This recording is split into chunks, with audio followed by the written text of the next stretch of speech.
Un mayo con muchísimas pasiones. Leí libros que me despertaron un montón de sentimientos. Rabia, soledad, impotencia, enamoramiento, aventura, ternura y devastación. Te cuento cuáles son.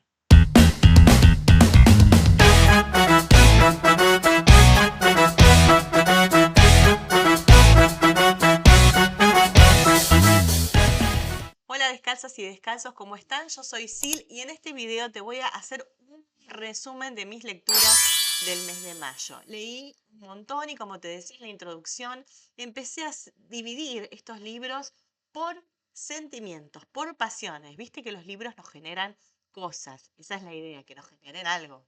Bueno, el primer libro que te traigo hoy habla en sí mismo de lo que me generó. Rabia. Te estoy hablando del libro de Sergio Vicio, sí. No es una novedad. De hecho, Interzona lo publicó ahora al celebrarse 20 años de su publicación. Un homenaje a los 20 años de la primera vez que este libro vio la luz. Nos va a contar la historia de Rosa y José María. Es una pareja que se arma en un barrio de una zona acomodada, barrio norte, no zona norte, barrio norte. Rosa es una empleada de la limpieza que trabaja en una casa y conoce a José María, que es un albañil. Se enamoran, hablan un poco, mirada de aquí, mirada de allá, empieza una historia de amor. Pero un día el albañil parece que discute con su capataz y al otro día el capataz termina muerto. José María es acusado del crimen. Tiene que desaparecer. Una de las cosas que plantea Sergio Vicio, este autor argentino, en Rabia, es cómo también las clases más bajas van acumulando una rabia, producto de la discriminación social, de la falta de oportunidades, y cómo eso puede detonar y perjudicar incluso a las clases más altas, aún sin imaginarlo. Termina de una forma totalmente sorprendente. También tiene que ver el fin del libro con el título, Rabia. Así que si no lo leíste, anda a buscarlo porque es una lectura totalmente sorprendente y necesaria en estas épocas. El siguiente libro del cual te voy a hablar es La Espera. Y a mí esta lectura me generó impotencia. Impotencia porque lo que nos cuenta es el proceso político y social que se genera en un contexto donde un dictador, Idi Amin, en Uganda, cae. Si bien es importante la caída de un dictador, como no, eso conlleva una serie de persecuciones, de violencia, organizada también desde algunos sectores del ejército que eran contrarios a este dictador, pero que sobre quién recaen. A ver, ¿sobre quién recae la violencia siempre? Sobre la población más necesitada, sobre los más débiles. Goretti Kimugendo, la escritora, que es de Uganda, por supuesto, eligió una manera que a mí me pareció majestuosa para contarnos esta violencia. Ella se pone en la piel de una niña de 13 años que se llama Alinda y Alinda va a estar mirando todo lo que sucede con su familia, con sus seres queridos, con su hermano, con su mamá que está embarazada. Ellos viven en una casa que es totalmente precaria, una casa que está en el medio de un campo que no es ni campo porque no está delimitado y tienen que estar escondiéndose permanentemente a la noche del ejército. Entonces ni siquiera pueden dormir en su casa. Se esconden en el bosque para que el ejército no ingrese y no los agarre y haga destrozos, desde violar a las mujeres, comerse la poca comida que tienen, robarse las pocas pertenencias que tienen.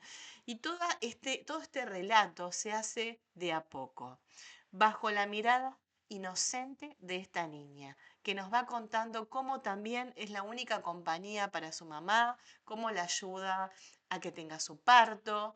Va a haber también la presencia de una abuela que va a luchar contra viento y marea por guardar lo único que les queda, que es la dignidad.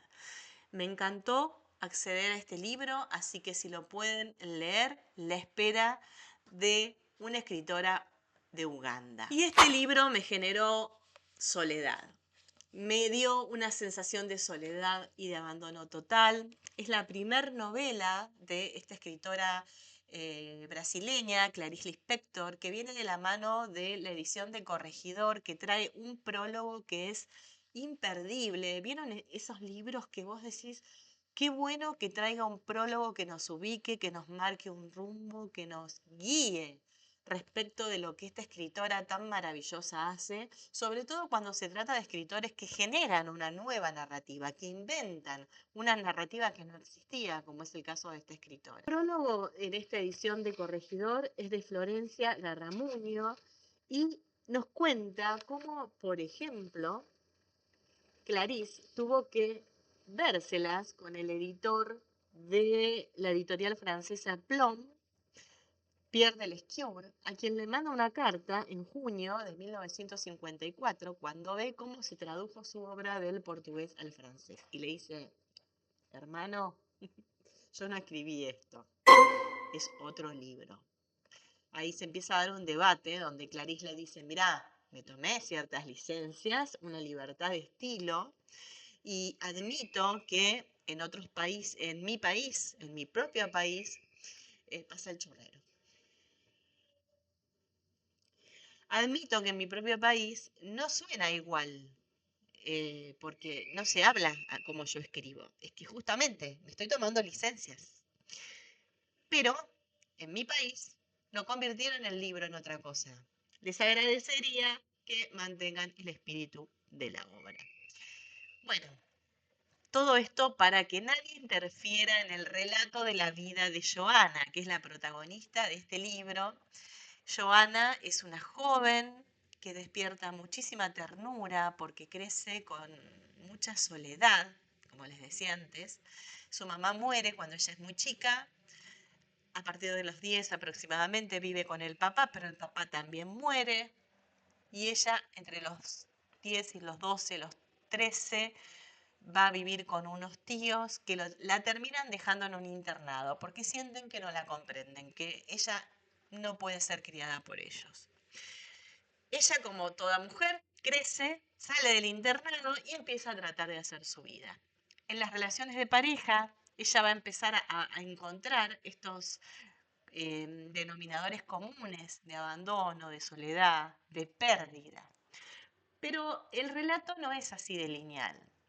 Como te decía antes, Clarice inventa una nueva narrativa, donde las descripciones, las sensaciones, los elementos que parecen más intrascendentes son analizados hasta el hartazgo, son descriptos. Y ella apenas va tirando pinceladas de lo que va sucediendo con la vida de esta Joana. Tiene frases bellísimas en este ejercicio reflexivo que hace permanentemente en su obra. Por ejemplo, una de las frases dice, Joana era una nube a punto de llover. Y bueno, así hay más frases que nos van poniendo en el espíritu y en el corazón de esta mujer, donde narra lo más banal, como dicen sus especialistas, solamente para hacernos sentir el aquí y ahora, la conexión permanente con la vida. Y de Vicio también llegó a mis manos el último libro, así como te hablé del primero, me llegó el último, que se llama En esa época. En este libro, Vicio lo que hace es reconstruir la historia que se produjo allá por la conquista del desierto. Resulta que estaban los militares y querían los militares, el ejército, que su único objetivo era, pongamos contexto, luchar contra los pueblos originarios. En el marco de esa lucha, ¿qué hacen? Alsina se le ocurre hacer, que era ministro, se le ocurre hacer una zanja de 400, no me acuerdo de si de 400 metros, perdón, una zanja de 1000 kilómetros a lo largo de la línea de la frontera. Esto era para contener a los malones. Bueno, la realidad es que los tipos pobres empiezan a hacer la zanja, cavar, y se encuentran con un elemento metálico que brilla, que parece por momentos un sol, que brilla de noche también. Bueno, te la hago corta. Mira, era un plato volador del cual salen unas figuras celestes, con lo cual estamos hablando de una distopía, donde Sergio Vicio en realidad lo que hace es un ejercicio de reconstrucción de la memoria, donde satiriza la lucha contra los aborígenes, donde hace que los dos bandos en un punto se unan para tratar de entender qué son estos seres celestes. Y donde nos habla todo el tiempo de civilización y barbarie. ¿Dónde está la civilización? ¿Dónde está la barbarie? ¿Dónde está la malicia? ¿Quiénes son los inocentes? ¿Cómo son estos extraterrestres? ¿Y qué rol vienen a cumplir en el medio de dos pueblos que se disputan territorio y el sentido y la cultura? Así que bueno, bienvenida esta historia de aventuras, como te decía antes, esta distopía de vicio que nada tiene que ver con el rabia del cual te hablé antes, es totalmente diferente. Y el último libro que te voy a hablar de este libro, no sé si hacerte además un video aparte, decime qué hago, qué hago, qué hago. ¿Qué haces vos cuando un libro te vuelve loca la cabeza? Decís, no, esto no es para mí, yo esto no lo entiendo, ¿qué hago? Renuncio, lo dejo. Bueno, este es un libro que apenas lo abras y empieces con la primera parte lo vas a querer revolear, porque vos decís, no puede ser. Te estoy hablando del ruido y la furia de William Faulkner, un autor norteamericano que nos tiene acostumbrados a escribir de la forma en la que cada uno de sus personajes piensa.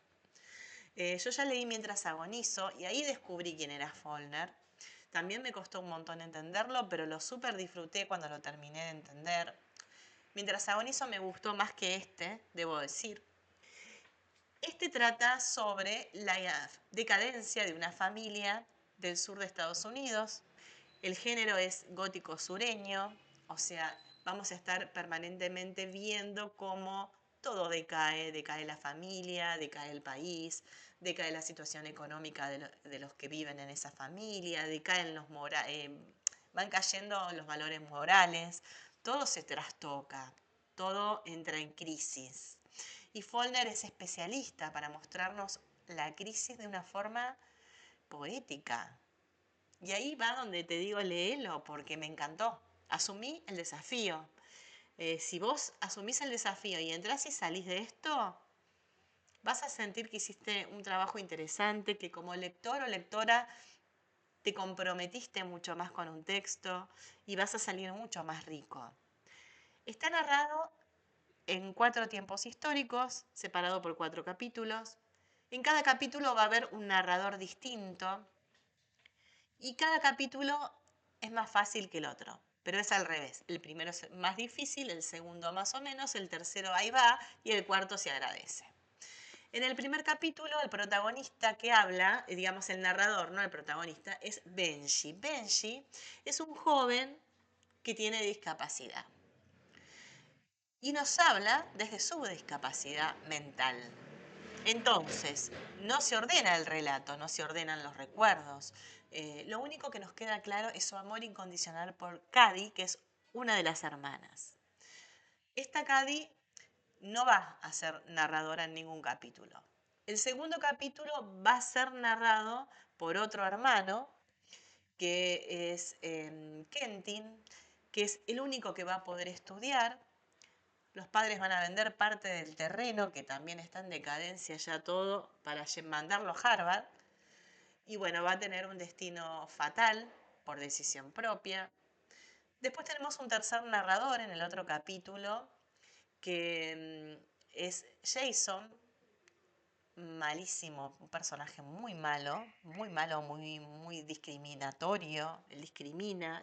Faulkner, entre los temas que trata están, por ejemplo, la discriminación racial, el tema del dinero, el oportunismo, el amor, los valores, la virginidad de las mujeres, el aborto, el no aborto, qué pasa cuando no se aborta, qué hace esa familia, acompaña o no acompaña. Bueno, y después el último narrador va a ser la criada negra, digo así para ponernos en contexto, no porque esté bien dicho hablar de criada negra, que es la que, Delby, que es la que la va a tener más clara de todos.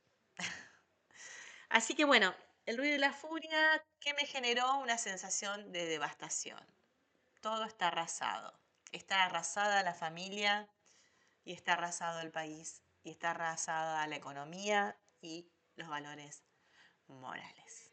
Espero que te hayan gustado mis lecturas. Si te gustó este video, poneme me gusta, haceme un comentario, compartí y decime qué leíste vos y si leíste alguno de estos libros, cómo lo entendiste y bueno, cuál te dio más ganas de leer. Nos encontramos con nuevas lecturas. Que estén muy bien y pasen la mejor de las noches, tarde o día, según el momento en el que estén viendo esto. Chau, chau.